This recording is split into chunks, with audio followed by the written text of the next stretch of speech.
एणिकी भागवत टुंगी को मिलिबो टंका संस्कृति और परंपरा को क्रियाशील करने को नवीन को उद्यम 50,000 टंका घोषणा करछंती मुख्यमंत्री।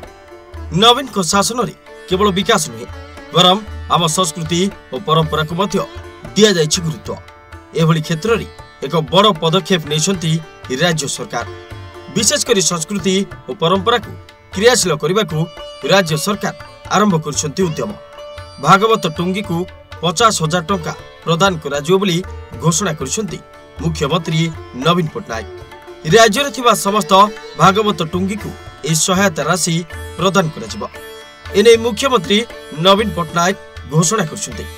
भागवत टुंगी आम ग्राम्य जीवनर आध्यात्मिक सांस्कृतिक और सामाजिक प्राण क्षेत्र। सारा गाँ को एकतार सूत्र रे बांधी रखि थाए भागवत टुंगी। आम संस्कृति और परंपरार ए महान प्रतीक भागवत टुंगी हेउछि ओडिया जातिर सांस्कृतिक अस्मितार एक गौरवमय परिचय। एहाकू अधिक क्रियाशील करने को राज्य सरकार निष्पत्ति नेछंती।